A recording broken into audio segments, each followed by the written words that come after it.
And we are back with the Dr. Joe Show with Doug Beck, clearing the air and letting us know what is going on in the market. Tom, you were in the middle of asking Doug something and commenting. Yeah, I'm also wondering, because people have been talking about this for years, about the possibility of Congress figuring out how to regulate crypto. Because we saw something very similar with crypto as the GameStop thing was happening. And a lot of crypto wallet apps, similar to Robinhood, started deplatforming this cryptocurrency called Dogecoin. So you weren't able to buy it. And sometimes they would even sell it on your behalf, which I think Robinhood did too a few times with people's GameStop stocks.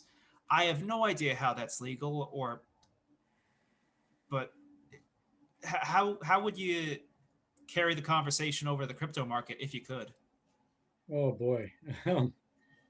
Well, some of the crypto is not true securities, so that's one thing, right? I mean, to buy Bitcoin, there's a couple different ways you can do it, and it's basically buying a holding company that owns Bitcoin in the background.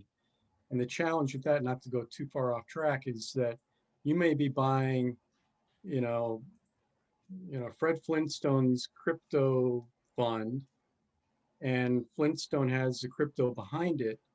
But if there's too much demand, Fred's fund is going to trade above what the crypto is actually worth. So you're paying more for the underlying crypto, which people aren't really aware of.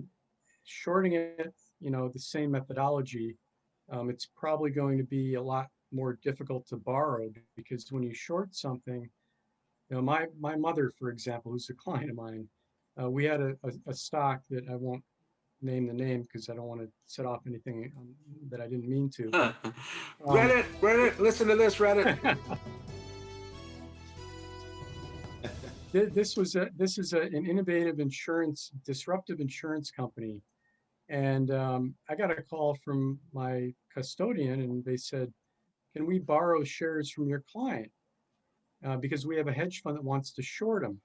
And we're going to pay her 19% per annum to borrow the shares, which is the same thing they did with GameStop. But it's very difficult. My point being, it can be very difficult to find these shares. I mean, if they're calling me with my client who has 2,000 shares they need to borrow, 2,000 shares wasn't more than maybe $100,000, right? So with crypto, it can get very difficult. Any security that's niche in nature, it's very volatile. It's tough to find. Stretch the